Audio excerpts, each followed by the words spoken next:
Hello students, अब हम जो क्वेश्चन डिस्कस करने वाले हैं वो है क्वेश्चन नंबर 13। तो यहाँ पे लिखा हुआ है order of electron affinity of fluorine, chlorine, bromine and iodine is. तो हमें निकालना क्या है? हमें निकालना है इलेक्ट्रॉन अफिनिटी। तो सुनिए, जो ये फ्लोरीन, क्लोरीन, ब्रोमीन, आयोडीन है, ये सारे एक ही ग्रुप के एलिमेंट हैं। मतलब सबसे ऊपर कौन होता है? फ्लोरीन, उसके नीचे कौन होता है? क्लोरीन, फिर आता है ब्रोमीन और फिर आता है आयोडीन।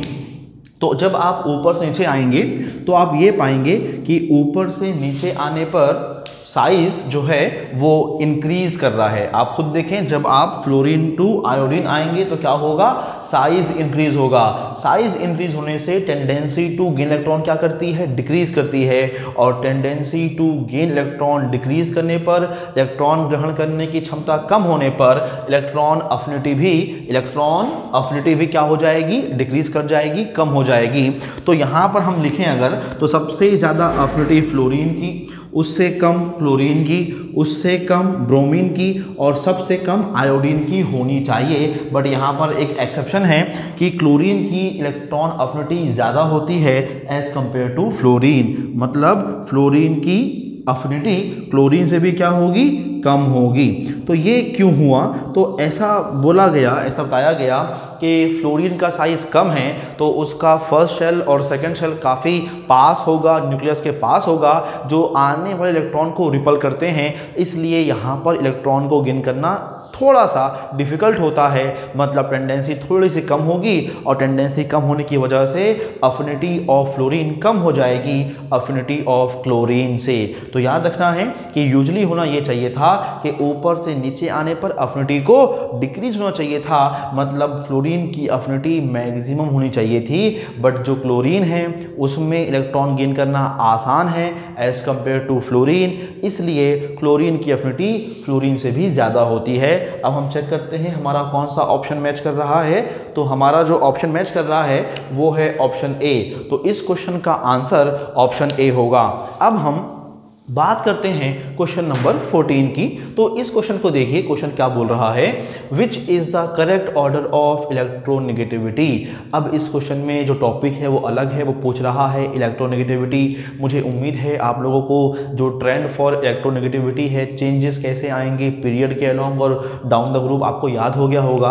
अगर नहीं तो फिर भी हम एक बार इसे रिकॉल कर लेते हैं कि जब हम किसी पीरियड में आगे बढ़ते हैं तो इलेक्ट्रोनेगेटिविटी इंक्रीज करती है। किसी भी पीरियड में जब हम आगे मूव करेंगे तो इलेक्ट्रोनेगेटिविटी इंक्रीज करेगी और डाउन द ग्रुप आने पर इलेक्ट्रोनेगेटिविटी डिक्रीज करती है।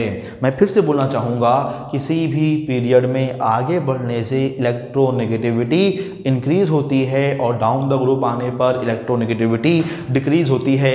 हिंदी में इलेक्ट्रोनेगेटिविटी को विद्युत ऋणता कहते हैं। खैर, अब हम लौटते हैं वापस। तो यहाँ पे हमारे पास जो एलिमेंट हैं वो कार्बन है, नाइट्रोजन है, ऑक्सीजन है, फ्लोरीन है। मतलब आप अगर जमाओगे, जैसे कि ये टेबल में अरेंज्ड है, पीरियोडिक टेबल में अरेंज्ड है, सबसे पहले कौन आएगा? कार्बन एटॉमिक नंबर 6, फिर आता है नाइट्रोजन एटॉमिक नंबर 7, फिर आता है ऑक्सीजन एटॉमिक नंबर 8 और फिर आता है फ्लोरीन एटॉमिक नंबर 9। तो अगर हम देखें तो ये सारे एक पीरियड के एलिमेंट है, ये सारे सेकेंड पीरियड के एलिमेंट हैं। और जब आप आगे बढ़ोगे किसी भी पीरियड में, लेफ्ट से राइट जाओगे तो क्या होता है? इलेक्ट्रोनेगेटिविटी इंक्रीज करती है। तो ऑर्डर ऑफ इलेक्ट्रोनेगेटिविटी ये होना चाहिए। लेकिन जहाँ तक हम देखें तो ऑप्शंस में ऐसा नहीं दिया हुआ है, उसने लिखा है फ्लोरीन को पहले। तो देखो, फ्लोरीन की नेगेटिविटी सबसे ज़्यादा होगी। उसके बाद उसने लिख दिया किसको? नाइट्रोजन को, क्योंकि देखिए हर जगह पे जहाँ तक नाइट्रोजन सेकंड एलिमेंट है तो ये तो ऑब्वियस है कि नाइट्रोजन की नेगेटिविटी फ्लोरीन से तो कम होगी। तो नाइट्रोजन की नेगेटिविटी क्या है? फ्लोरीन से कम है। फिर क्या लिखा हुआ है उसने? ऑक्सीजन। अब ध्यान दीजिएगा, negativity of oxygen is more than negativity of nitrogen. तो यहाँ पर ये ऐसा आ जाएगा। ठीक, अब एंड में क्या है? लास्ट में है कार्बन, और आपको मालूम है कि कार्बन की नेगेटिविटी ऑक्सीजन से तो कम ही होगी।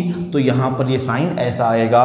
और ये जो ऑप्शन है, ये जो हमारा सीक्वेंस हमने लाया है, ये मैच कर रहा है ऑप्शन ए से। तो हमारे इस क्वेश्चन का आंसर ऑप्शन ए होगा। तो ऑप्शन देख के आपको चीज़ों को अरेंज करना चाहिए। अगर हम बात करते हैं इंक्रीजिंग ऑर्डर की, तो कार्बन से फ्लोरीन वो इंक्रीज करेगा, इलेक्ट्रोनेगेटिविटी कार्बन से फ्लोरीन इंक्रीज होगी। बट यहाँ पर सीक्वेंस थोड़ा सा चेंज किया था कंफ्यूज करने के लिए, तो हमने उसको भी एडजस्ट कर लिया। जैसे ये जो सीक्वेंस है इसी को हमने इस तरीके से अरेंज कर लिया, और जो ये हमारा सीक्वेंस आया है ये ऑप्शन ए से मैच कर रहा है। तो इस क्वेश्चन का आंसर ऑप्शन ए होगा।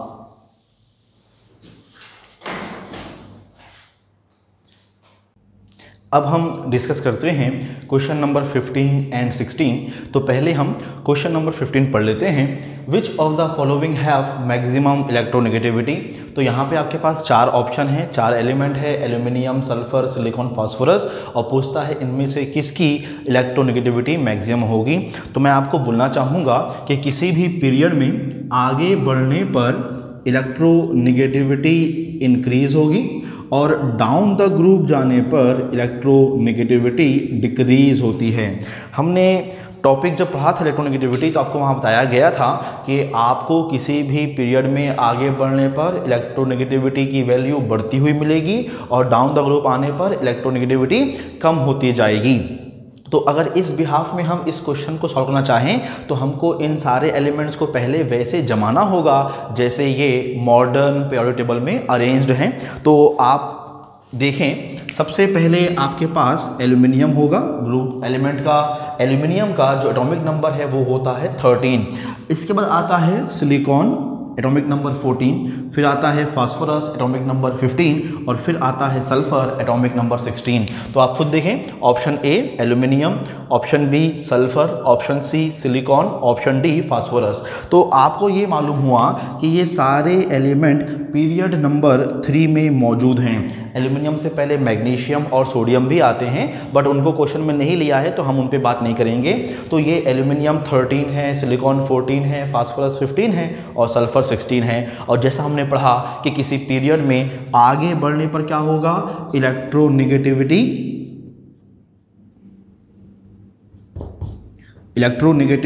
इंक्रीज होगी।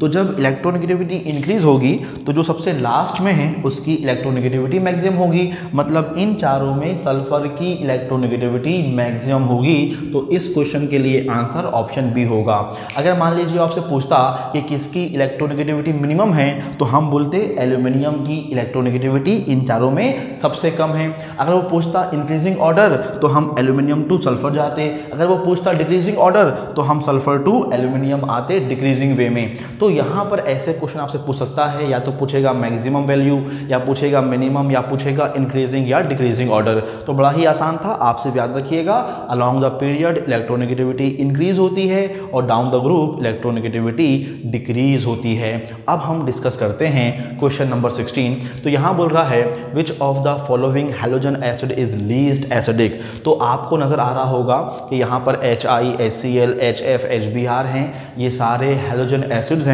और ये सारे एक ही ग्रुप में प्रेजेंट होते हैं। मतलब आपको मालूम होगा फ्लोरीन, क्लोरीन, ब्रोमीन और आयोडीन ये सारे एक ही ग्रुप के हैं। और आपको ये भी मालूम होगा कि डाउन द ग्रुप आने पर इलेक्ट्रोनेगेटिविटी कम होगी। अब मान लो इन लोगों ने H से कंबाइन हुए तो बना HF, HCl, HBr, HI। इन चारों को हम कहते हैं हैलोजन एसिड। अब याद रखना है कि हमने ये पढ़ा है कि अगर इलेक्ट्रोनेगेटिविटी ज़्यादा हो तो एसिडिक स्ट्रेंथ भी ज़्यादा होती है। अगर आपके कंपाउंड में सेंट्रल एटम की इलेक्ट्रोनेगेटिविटी ज़्यादा हो तो उसकी एसिडिक कैरेक्टर, एसिडिक नेचर भी क्या होगा, ज़्यादा होगा। तो इन चारों में जो फ्लोरीन है वो सबसे ज़्यादा इलेक्ट्रोनेगेटिव है, तो वो सबसे ज़्यादा एसिडिक होना चाहिए था। मतलब वो ये रहा है कि डाउन द ग्रुप आने पर इलेक्ट्रोनेगेटिविटी ऑफ हैलोजन डिक्रीज कर रहा है।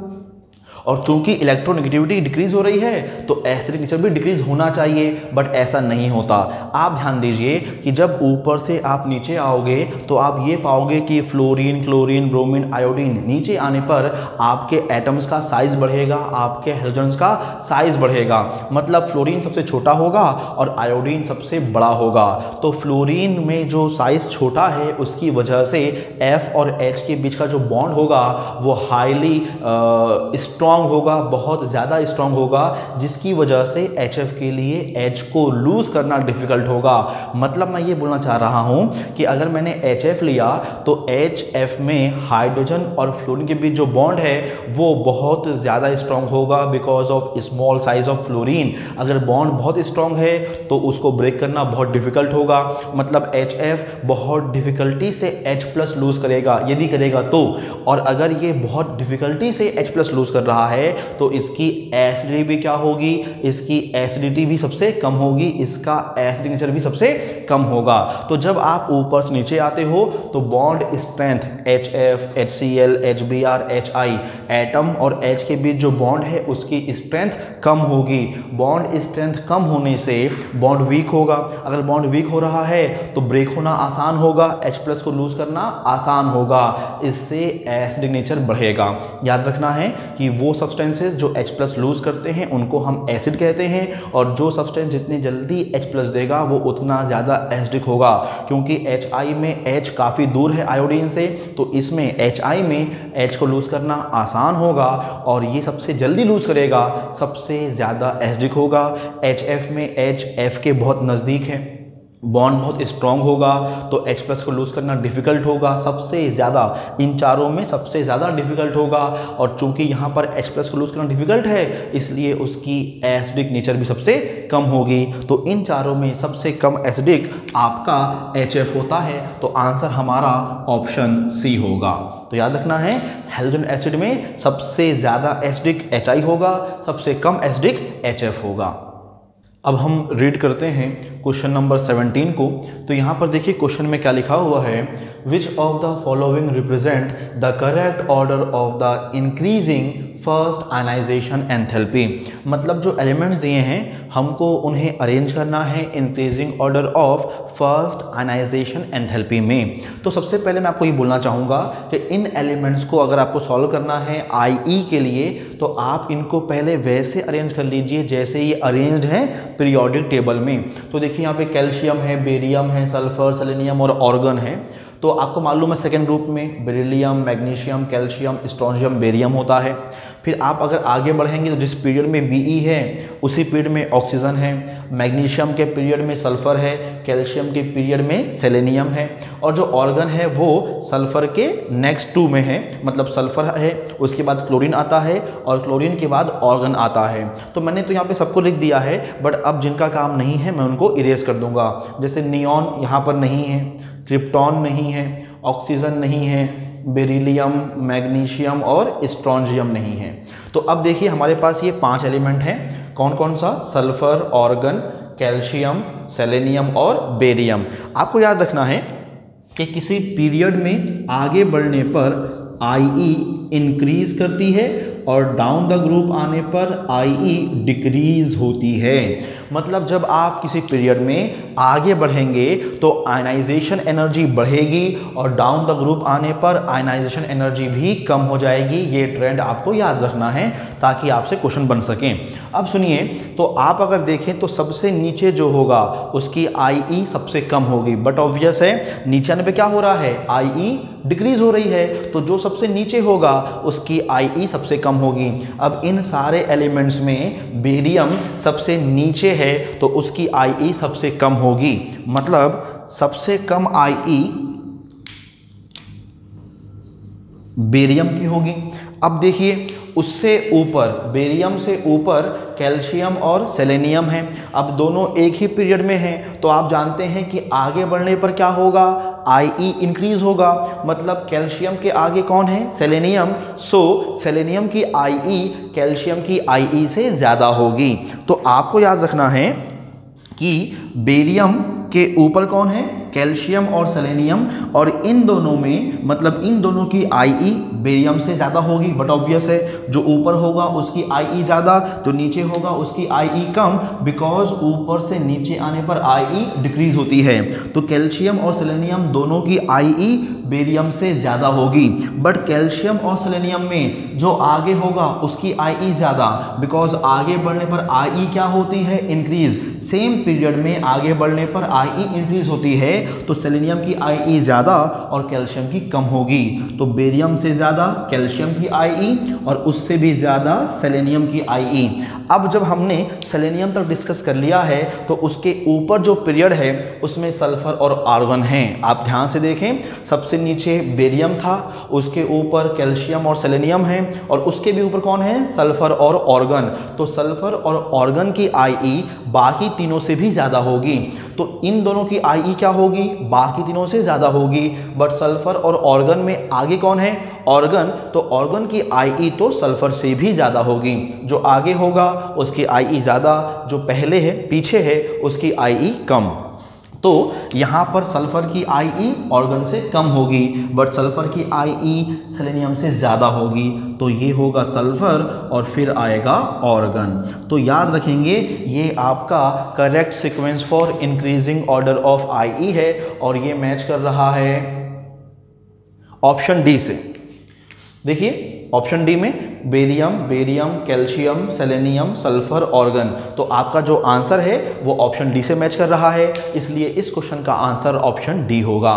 तो अब हम डिस्कस करते हैं क्वेश्चन नंबर 18। यहाँ पर क्या बोल रहा है, which one of the following orders present the correct sequence of increasing basic nature of the oxide. मतलब इस क्वेश्चन में वो आपसे पूछ रहा है बेसिक नेचर। प्लीज़ याद रखें कि जब आप किसी पीरियड में आगे बढ़ोगे तो बेसिक कैरेक्टर डिक्रीज होता है। प्लीज़ रिमेंबर, जब आप किसी पीरियड में आगे बढ़ते हैं तो basic nature, basic character decrease होता है, और किसी ग्रुप में नीचे आने पर बेसिक कैरेक्टर या बेसिक नेचर इंक्रीज होता है।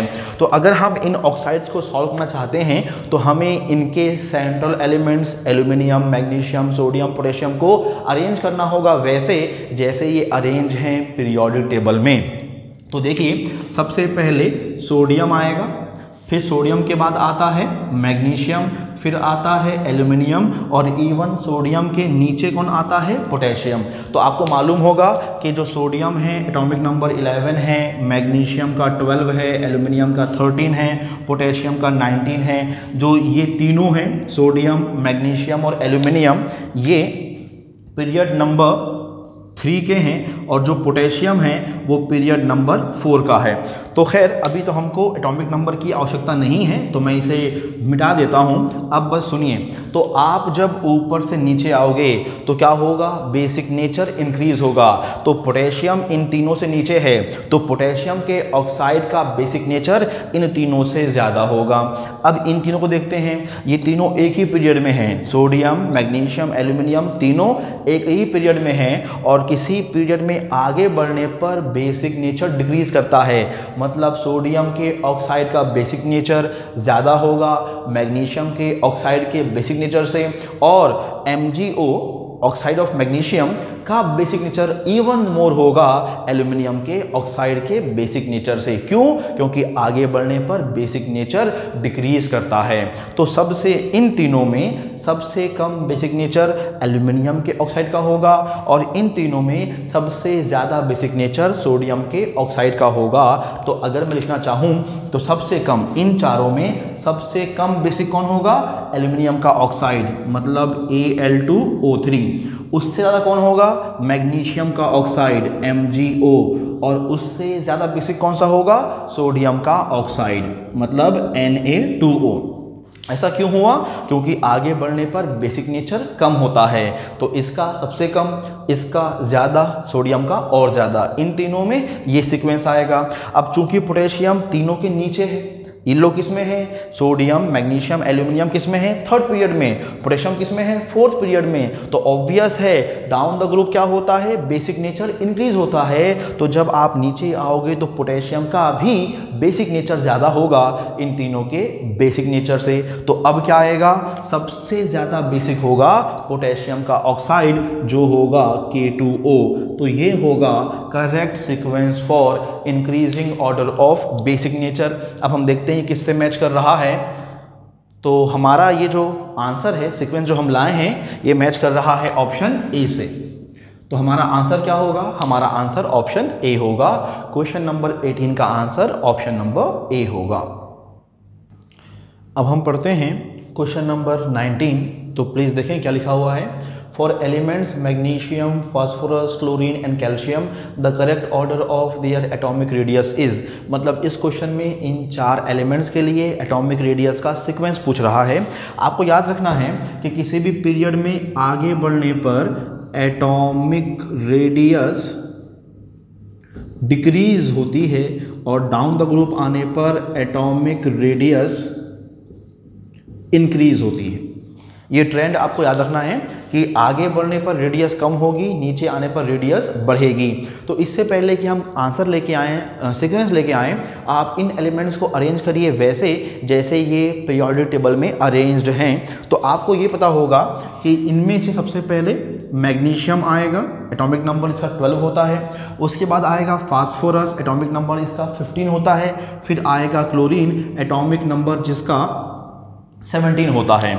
तो ये तीनों एलिमेंट्स एक ही पीरियड में मौजूद हैं। और जो कैल्शियम है वो तो मैग्नीशियम के भी नीचे होता है।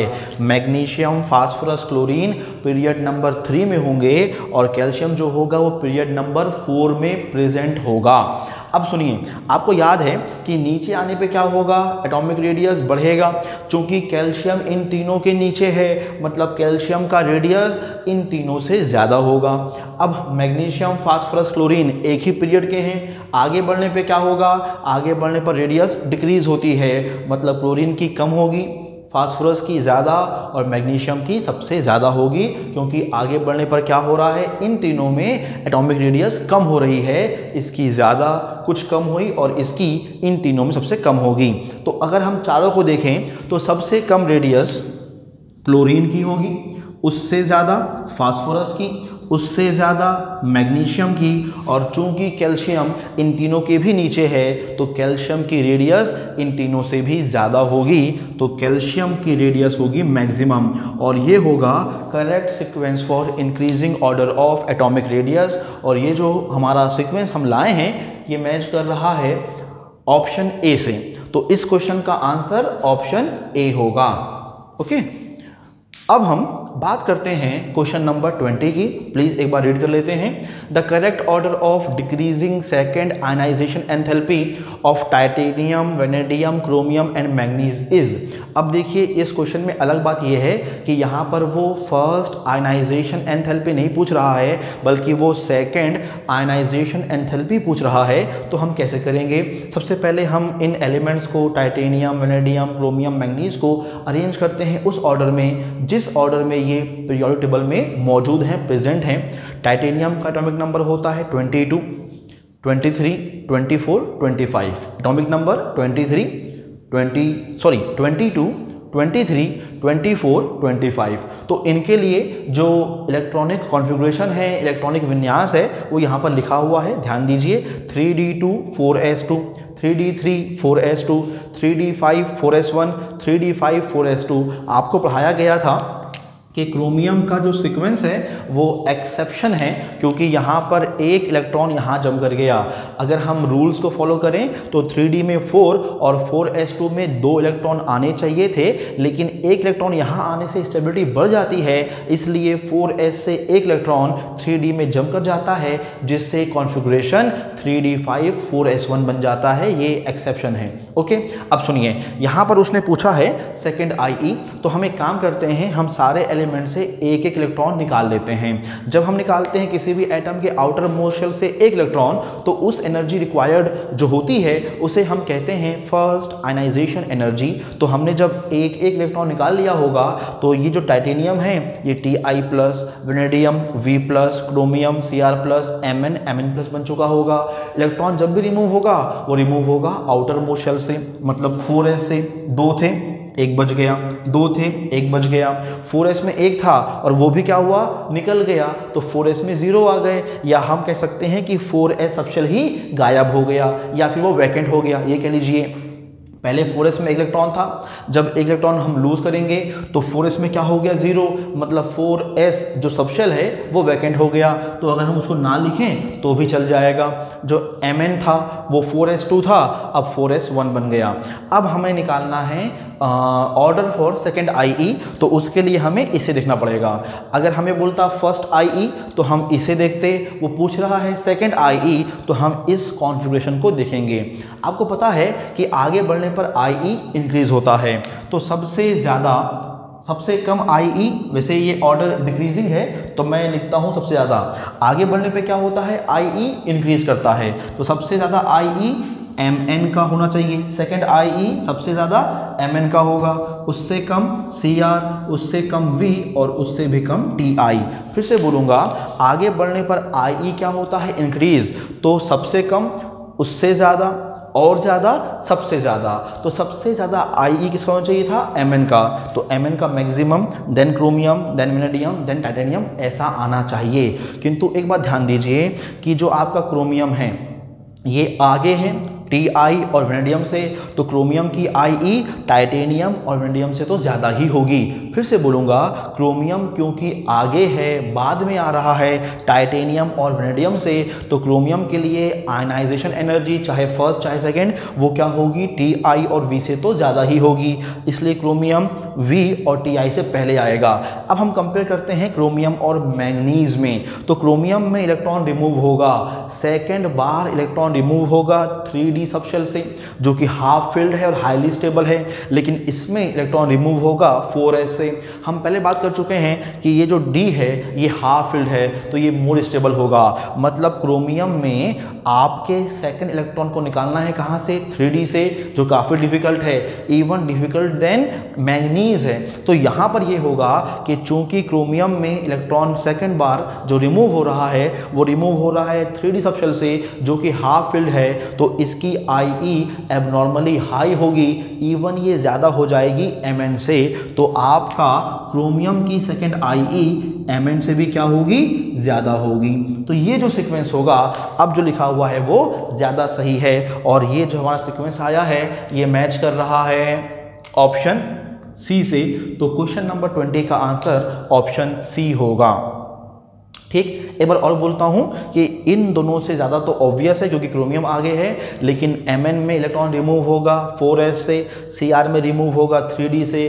3D खुद कैसा है, हाफ फिल्ड है, तो हाईली स्टेबल होगा। मतलब क्रोमियम प्लस आयन जो है, जो 3D5 स्टेबल स्टेट में है, वो Mn से भी ज़्यादा स्टेबल होगा, क्योंकि क्रोमियम अभी मोर स्टेबल देन Mn है, तो क्रोमियम के लिए अभी second IE even more than Mn होगा। मतलब क्रोमियम के लिए सेकेंड IE Mn से भी ज़्यादा होगा, क्योंकि chromium more stable then Mn है। तो सीक्वेंस ये आएगा जो मैच कर रहा है ऑप्शन C से।